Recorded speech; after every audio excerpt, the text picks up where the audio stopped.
हम तो एक बच्ची के बाप के लिए तड़प रहे हैं ना। जो दूसरे की बातें सुनता है अपना परिवार ठीक से चला नहीं पाता है। पति पत्नी के साथ रहना है, बच्चों के साथ रहना है, तो दूसरे की सुनने की क्या जरूरत है। अपने ढंग से रहिए, पति पत्नी का जीवन सही से गुजारिए, बच्चे को पढ़ाइए, लोग आपके पास आए। इतिहास में सुने हैं कि एक पत्नी को पति धोखा दे सकता है, अपने बच्चे को नहीं दे सकता। शादी तो दूसरी शादी कर लेती जिंदगी बिताने के लिए। देखिए, हमको पति मिल जाएगा लेकिन मेरे बच्चे को बाप नहीं मिलेगा। मेरे बाप नहीं होते तो आज भाई इस यहाँ पे हमको छत नहीं होता। नहीं मिलेगा तो हम उसकी जिंदगी बर्बाद करेंगे, बिल्कुल करेंगे। आज वो हाथ उठा रहा है, मेरे को मार रहा है, हम इसलिए बर्दाश्त करें कि मेरा शौहर है। BA, BCom, BSc, MA, MCom करें विश्व की सबसे बड़ी यूनिवर्सिटी इग्नू से। सॉल्व असाइनमेंट्स और गाइड बुक्स प्राप्त करें। संपर्क करें Mahakal computers, DAV PG college के पास, पंच मंदिरा मोड़ से दाहिने, सिवान। एक पति अपने पत्नी को पाने के लिए कोर्ट में लड़ाई लड़ रहा है, जहां पर पत्नी SDM बन जाने के बाद पति को छोड़ दी थी। और यहाँ पर एक मामला सिवान जिले का है, बिहार के सिवान जिले का। हमारे सामने फरहीन जी बैठी हुई है। इनका पति इन्हें छोड़ दिया है। डॉक्टर बनने के बाद अपने पति और सास ससुर से प्रताड़ित होने के बाद भी ससुराल में अपने पति के साथ रहना चाहती है। और यहाँ पर पति इनके पास आता है, छोड़ने के बाद बाला फुसलाकर घर में आता है और रिलेशन बनाता है। उसके बाद प्रेग्नेंट करके छोड़कर चला जाता है। उसके बाद जब पत्नी बताती है कि बच्चा रुक गया है पेट में, उसके बाद पति द्वारा व्हाट्सएप पर मैसेज दिया जाता है कि बच्चे को गिरा दो, उसे पालने के लिए हम लोगों के पास अभी पैसा नहीं है। आप स्क्रीन पर देख सकते हैं, हमारे सामने एक पत्नी यहाँ पर मजबूर बैठी हुई है, सास ससुर द्वारा प्रताड़ित करने के बाद, पति द्वारा प्रताड़ित करने के बाद यहाँ पर उदास बैठी हुई है। कोर्ट में लड़ाई लड़ रही है लेकिन अभी तक इनको सफलता नहीं मिला है। मेरा नाम डॉक्टर फरहीन सिद्दीकी है। मेरा शादी 19 फरवरी 2020 में चनौर पश्चिम टोला। मेरे ससुर का नाम फजल खान है और अफजल खान मेरे शौहर का नाम है। शादी हुई थी। शादी के बाद अनबन मतलब यही। अच्छा, शादी के बाद पढ़ाई पूरा हुआ डॉक्टरी का कि शादी के पहले ही हो गया? मेरी जिस साल शादी उसी साल मेरी पढ़ाई कंप्लीट हुआ। अच्छा, उसी साल हुआ। पहले से कितने साल पहले एंगेजमेंट वगैरह सब हो गया था? 2.5 साल पहले। उस समय वो लोग जानते थे आप पढ़ाई वगैरह डॉक्टर? जी बिल्कुल जानते थे। पति द्वारा उस समय सपोर्ट मिला था? सब कुछ जानते थे। यहाँ तक हस्बैंड का कॉपरेशन भी था हर तरह की मतलब। क्या उस समय हस्बैंड द्वारा क्या बोला गया था, ससुराल वालों द्वारा क्या बोला उनके कोई आपत्ति नहीं था मेरा डॉक्टरी से, चाहे डॉक्टर होने से। आप एक डॉक्टर लड़की से शादी कर रहे हैं, आप सीधा क्लियरली दिख रहा है कि कोई आपत्ति आपको। अच्छा, यहाँ पर शादी से 2 साल पहले एंगेजमेंट हुआ, 2 सालों तक आपको पसंद करते रहे। और एंगेजमेंट के पहले आप लड़के से बात करती थी? जी बात करती थी। मतलब घर वाले जानते थे, मतलब लव मैरिज ये लिया जाएगा? नहीं, लव मैरिज कैसे आप लीजिएगा, भाग की शादी किए हैं? भाग कर नहीं किए हैं। वैसे घर वाले जानते थे कि लड़का लड़की बातें कर रहे हैं, दोनों में अच्छा खासा रिलेशन है, प्यार मोहब्बत है, तब तो माँ बाप एक दूसरे से बात की? नहीं, उधर से ही रिश्ता आया था। अच्छा, उधर से लड़के की तरफ से आया। उस 2.5 सालों तक आप लोग बात करते रहे, प्यार मोहब्बत की। और 2.5 साल बाद जब शादी हो गया आपका, एंगेजमेंट के 2.5 साल बाद, उसके बाद आपके कितने महीने बाद प्रताड़ित करना सास ससुर द्वारा? मेरी शादी की तो हमको लग रहा था कि 1-2 हफ्ता बाद ही कि तार ससुर सामान देके फुसला दिल बड़ा। अब यहाँ पर देख सकते हैं, इससे एक सीख मिलती है। अगर शादी से पहले लड़का लड़की 1-2 साल पहले से बात करते हैं तो इससे क्या होता है कि प्यार मोहब्बत शादी के बाद खत्म हो जाता है। प्रेम संबंध वाला शादी ज्यादा दिनों तक नहीं टिकता है। बाप अगर शादी करता है बेटियों की तो उस घर में जाने के बाद 2-4 साल तक तो ऐसे ही बीत जाती है जानने पहचानने में पति पत्नी का, और उसके बाद बच्चा हो जाता है तो बच्चे में लोग उलझ जाते हैं। अब प्रेम संबंध इसीलिए ज्यादा नहीं टिकता है कि 2 साल पहले से आप लोग बातें करते हैं, एक दूसरे का जान बूझ लेते हैं, शादी बाद अब क्या जानने की जरूरत है। झगड़ा शुरू हो जाता है शादी के 5 दिन बाद। ये मेरी सास का कहना था कि तार ससुर सामान देके फुसला दिल बड़ा, कुछ देला नहीं का, मतलब गाड़ी हो या मतलब इस तरह का चीजें नहीं दिए हैं। इसके लिए टॉर्चर चल रहा था। जब इस पे बात नहीं बना, बोली इससे पहले आप लोग कहाँ थे, 2.5 साल तक कहाँ थे, जो सगाई करके छोड़ा गया था, तो बोलना चाहिए था ना। तो उसके बाद यही होने लगा कि बेटी प्रेगनेंसी था, लड़की हो जाएगी तो कमर टूट जाएगा, लड़की हो जाएगी तो डिवोर्स दिलवा देंगे। हाँ, सास द्वारा मेरी क्या।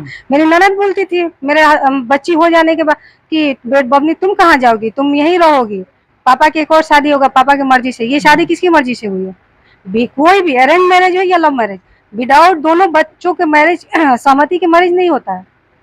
तो लड़के के दबाव में तो शादी नहीं हुई। दहेज को लेकर झगड़ा शुरू हुआ वहां से, शुरुआती तो यहीं से हुआ। अब यहाँ पर देख सकते हैं, थोड़े से पैसे के लिए यहाँ पर माँ बाप ही पति पत्नी के बीच में, अपने बेटे और बहू के बीच में खड़े हो जाते हैं। यहाँ पर सास द्वारा शादी के पहले दहेज नहीं मांगा गया, शादी के बाद दहेज मांगना शुरू कर दिया गया और अपने ही बेटे और बहू के बीच में अड़चन पैदा कर दी। दोनों को इस समय अलग कर दी है। अरे बेटी का कब से आ गया कि बेटी होगा तो मैं प्रेग्नेंट थी तभी से। बेटी होगा तो सही नहीं होगा। नहीं, बेटी हो जाएगी तो तलाक दिलवा देंगे, बेटी हो जाएगी तो कमर टूट जाएगा। मेरे हस्बैंड को कन्विंस करती थी अरे मेरे आपको सामने। मारते भी थे सब लोग? मेरे हस्बैंड बहुत बार मारे हैं। हस्बैंड मारते हैं? यहाँ तक कि अभी जो ये कांड करके गए हैं, प्रेगनेंसी से पहले भी उन्होंने हाथ उठाया है। 19 फरवरी को मेरी शादी की सालगिरह थी और उस दिन आते हैं, उसके बाद तब तक डीबी एक्ट का नोटिस चला जाता है, उस पे वो हम पे हाथ उठाए, फिर 20 तारीख को मेरे पे हाथ उठाए। तो बहुत बार मेरी बच्ची की ये शादी ज्यादा दिनों तक नहीं चली, 1 साल में ही सब हो गया, कोर्ट में पहुंच गया मामला। उसके बाद कोर्ट में पहुंचने के बाद 2020 में शादी हुआ, 21 में कोर्ट में पहुंचा, फिर बीच में पेट में बच्चा कैसे?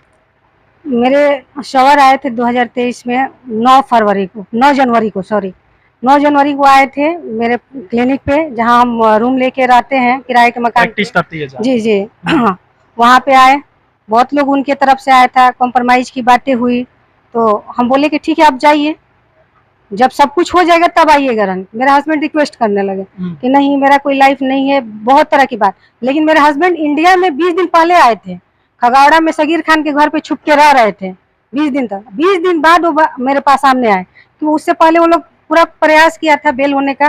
मेरे हस्बैंड का ही कहना है कि मतलब मेरे माँ बाप चाहते थे कि मेरा बेल हो जाए और वापस हम कतर चले जाए, बीवी बच्चों से मिलने नहीं दिया जाए। पति के साथ आप रहना चाहते हैं? बिल्कुल रहना चाहते हैं, क्यों नहीं रहेंगे। तो तलाक लेना चाहता है? तो तलाक लेना चाहते हैं तो आए ना, वो दे तलाक, किस बेस पे देगा, वो रखे ना सामने कि क्या हमने किया है उसके साथ। अच्छा, इस समय आप चाहती तो दूसरी शादी कर लेती जिंदगी बिताने के लिए? देखिए हमको पति मिल जाएगा, लेकिन मेरे बच्चे को बाप नहीं मिलेगा, ये ध्यान में रखिएगा। कभी नहीं मिल सकता, किसी बच्चे को दूसरा बाप नहीं हो सकता। आप उसे किसी भी तरह छोड़ना नहीं चाहते? नहीं छोड़ना चाहते। अगर वो दूसरा शादी कर लेगा तो? करेगा तो उस दिन वो फेस करेगा ना, उस दिन हम दिखाएंगे। अभी कोर्ट के बाद एक कानून है, देश में कानून बना है, उस पर चल रहे हैं। वो आपका जिंदगी बर्बाद किया है तो आप भी उसकी जिंदगी? जब कानून मेरे साथ नहीं देगा तो हम उसकी जिंदगी बर्बाद करेंगे, बिल्कुल करेंगे। आज वो हाथ उठा रहा है, मेरे को मार रहा है, हम इसलिए बर्दाश्त करें कि मेरा शौहर है। हम ये मतलब एहसास दिलाना चाहते हैं कि रिलेशनशिप को समझे, नहीं समझेंगे तो उसके बाद दोनों तरफ से वही चीजें होगा। अब यहाँ पर देख सकते हैं, बड़े बड़े सेलिब्रिटी को लीजिए, पैसे वालों को लीजिए, अगर पति पत्नी में अड़चन होती है तो पति पत्नी दूर हट जाते हैं, तलाक ले लेते हैं। लेकिन यहाँ पर जो मीडियम क्लास के लोग होते हैं, लो क्लास के लोग होते हैं, इस रिश्ते को समझते हैं। शादी एक बार हो जाती है तो उस रिश्ते को निभाना जानते हैं, 7 फेरों के कसमों को निभाना जानते हैं। लेकिन यहाँ पर पत्नी तो निभाना चाहती है, लेकिन पति द्वारा इसे पूरा नहीं किया जा रहा है, पति द्वारा। और इस समय कितना उम्र है पति का? आपका कितना उम्र है? 35 साल होगा। पति का उम्र 35 साल? हाँ, बिल्कुल 35 साल बाद भी उसे समझ में नहीं आ रहा है कि मेरा इस समय परिवार है, बच्चा है, पेट में है, ये समझ में नहीं आ रहा। मेरे हस्बैंड जब आए थे मेरे पास 11 जनवरी से आके रहने लगे, तो बिल्कुल ऐसे रह रहे थे जैसे जिस लड़के से मेरी शादी हुई थी, उस तरह का व्यवहार। जैसे उनका बेल चार्जेबल बेल हुआ 16 जनवरी, तब से उनकी बिहेवियर चेंज होना चालू हो गया, धीरे धीरे चेंज होने लगा। वो गांव जाने लगे, गांव जाने के बाद कन्वेंशन उनको मिलने लगा। वो खुद बोले हैं कि फरहीन तुमको सिर्फ अपने बारे में सोचना है, हमको सबको सोचना है, सबकी बातें सुनना है, गांव वालों का भी सुनना है और घर वालों का भी सुनना है। तो कहीं ना कहीं आप आए थे तो फरहीन के वाइफ शौहर बन के। अब यहाँ पर देख सकते हैं, जो दूसरे की बातें सुनता है अपना परिवार ठीक से चला नहीं पाता है। पति पत्नी के साथ रहना है, बच्चों के साथ रहना है, तो दूसरे की सुनने की क्या जरूरत है। अपने ढंग से रहिए, पति पत्नी का जीवन सही से गुजारिए, बच्चे को पढ़ाइए, लोग आपके पास आएंगे। आपसे जरूरत पड़ेगी लोगों को। फरवरी को मेरे पे हाथ उठाए, डीबी एक्ट का ये गया था नोटिस, जिसपे उनका गुस्सा था। भाई केस चल रहा है तो किसी तरह का नोटिस जाएगी, इसमें कौन सी बात, सबको एक्सेप्ट कीजिए ना। शुरू हो गया उसके बाद आप FIR कर दीजिए। नहीं, अभी फिलहाल ये सब कुछ होने के बाद बता रहे हैं, पहले तो मारपीट हुआ ही है, अभी बता रहे हैं। 19 फरवरी को मारे, 20 फरवरी को मारे, मेरे बच्ची के सामने मारे। मेरे बच्ची बोल सकती है मारे हैं कि नहीं मारे हैं। अब यहाँ पर बोला जाता है, सरकारें बोलती है कि बेटी बचाओ बेटी पढ़ाओ, पुलिस प्रशासन भी इसमें लगी होती है, बड़े बड़े अक्षरों में लिखती है कि अगर बेटी पर कोई जुल्म करता है ससुराल में तो आइए थाने में, महिला थाने में आइए, रिपोर्ट लिखाइए। लेकिन यहाँ पर महिलाएं जाती है महिला थाने में, वहां पर कोई नहीं सुनता है। वहां से अगर मामला आगे बढ़ता है तो कोर्ट में भी फंसा ही दिखता है सालों तक चलने के कारण यहाँ पर जिंदगियां बर्बाद हो जाती है। और यहाँ पर पत्नी एक अपने पत्नी को पाने के लिए लड़ रही है, डॉक्टर हो गई है, अगर ये चाहती तो किसी दूसरे से शादी कर लेती, लेकिन अपने बच्चों के पिता के नाम के लिए ये लड़ाई लड़ रही है कि मेरा पति मेरे पास आए, मेरे साथ रहे। कोर्ट का इस समय क्या सिचुएशन है लड़ाई का? आप ये बताइए, मैं प्रेग्नेंट महिला हूँ, मेरा LMP 1 जनवरी का है, इस हिसाब से 6 महीने का मेरा प्रेगनेंसी हो गया। ये महिला कोर्ट में दौड़ रही है, कोर्ट कहीं ना कहीं टॉर्चर ही कर रहा है ना हमको, प्रेग्नेंट महिला को टॉर्चर कर रहा है। मैं दौड़ रही हूँ, किस लिए दौड़ रही हूँ? अपने बच्चे के लिए। किस अरे एक के साथ जस्टिस नहीं की, इसको क्यों? आपके डिसीजन पे हमने इसको लाया ना। हम अच्छा, कहीं ना कहीं फिर झगड़ा हो जाने के बाद FIR हो गया, फिर उसके बहकावे में आने की क्या जरूरत थी? फिर एक पेट में ले ली, अच्छा बहकावे में कैसे आए आप बताइए? कैसे आई आप? कैसे हस्बैंड मेरा आए, कुछ लोग आए, वो बोल रहे हैं कॉम्प्रोमाइज के लिए, वो भी बोल रहे हैं कि हम रहना चाहते हैं, हम तो रहना ही चाहते हैं, तो फिर इसमें बहकावे में आने की कौन सी बात है? उसके बाद सब कुछ अच्छा से रहने लगे। 16 फरवरी को चार्जेबल उनका बेल हो गया, बेल पे उनका रिएक्शन चेंज होने लगा। तो हम तो एक बच्ची के बाप के लिए तड़प रहे हैं ना, कि किस मतलब वाइफ को अपने बच्ची के बाप अच्छा नहीं लगेगा।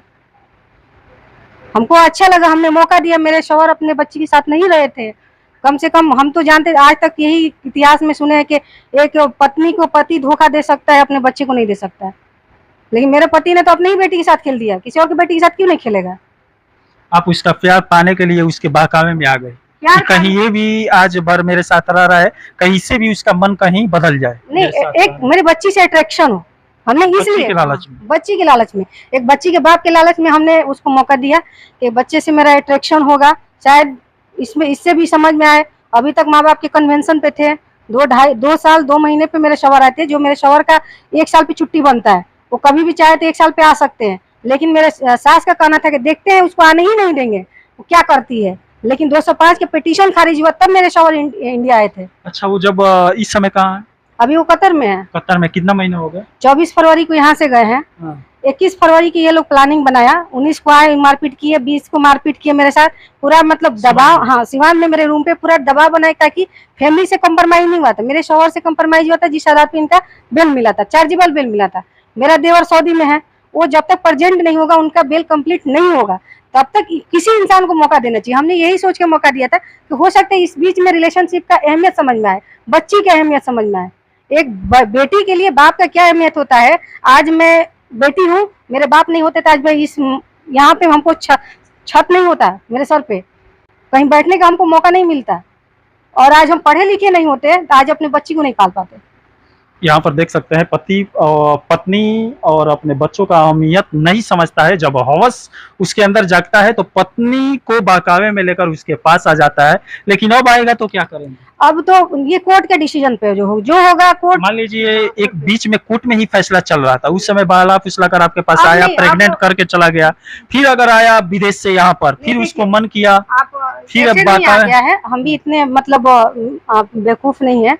मैंने थाना को फोन किया, थाना ने हमको क्या बोला कि तुम्हारे हस्बैंड 205 के पिटीशन खारिज हुआ था, उन पे वारंट नहीं है। मैंने कोर्ट में मालूम किया, कोर्ट में 31 तारीख से मेरे हस्बैंड पे वारंट था। उस बीच में प्रयास कर रहा है कोई भी पति अपने पत्नी से मिलके सॉर्ट आउट करने का, तो आप भी कहिएगा कि आपने क्यों नहीं किया। कोर्ट भी चाहती है कि इस मैटर सॉर्ट आउट हो, कोर्ट भी तो यही समझाता है ना। कोर्ट भी अक्सर चाहती है कि पति पत्नी का मैटर सलट जाए। साथ हमने जब आया तो हमने मौका दिया उसको समझने का। और सबसे पहली बात कि बच्ची के साथ कभी रहा नहीं, देखा नहीं मेरा शौहर ने, तो हमने मौका दिया कि बच्ची के साथ रहेंगे तो अट्रैक्शन होगा, शायद रिलेशनशिप की अहमियत समझ में आए, बच्चे की अहमियत समझ में आए।